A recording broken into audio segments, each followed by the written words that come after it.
या बातमीचे प्रायोजक हॉटेल आईना। चविष्ट आणि लज्जतदार बिर्याणीचा खास ऑफर। चिकन बिर्याणी फक्त 100 रुपये, मटन बिर्याणी फक्त 100 रुपये। एकदा खाल तर पुन्हा पुन्हा याल। पत्ता अक्कलकोट, शाहे शफी दर्गा समोर, सोलापूर।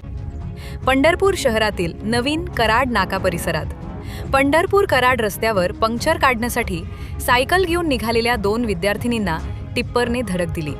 या अपघातात एका विद्यार्थिनीचा जागीच मृत्यू झाला, तर तिच्या मैत्रिणीवर खासगी रुग्णालयात उपचार सुरू आहेत। श्रेया कांतीलाल गाडे, वय 20, राहणार आवे, तालुका पंढरपूर, असे अपघातात मरण पावलेल्या विद्यार्थिनीचे नाव आहे।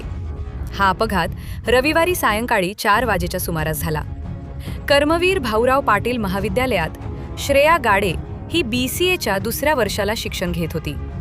ती नवीन कराड नाका परिसरातील समाज कल्याण वसतिगृहात राहत होती। श्रेया व तिची मैत्रीण स्नेहा विठ्ठल, सवई सरजे, वय 18, राहणार सलगर, तालुका मंगळवेढा, या दोघी रविवारी सायंकाळी 4च्या सुमारास सायकल पंक्चर काढण्यासाठी सायकल घेऊन निघालेल्या होत्या। दरम्यान नवीन कराड नाक्याहून पंत चौकाकडे जाणाऱ्या टिप्परने त्यांना धडक दिली। या अपघातात श्रेया हिचा जागीच मृत्यू झाला, तर स्नेहा गंभीर जखमी झाली आहे। तिच्यावर खासगी रुग्णालयात उपचार सुरू आहेत। या अपघातानंतर वाहन चालक जखमींना उपचारासाठी दवाखान्यात घेऊन न जाता घटनास्थळावरून पळ काढला।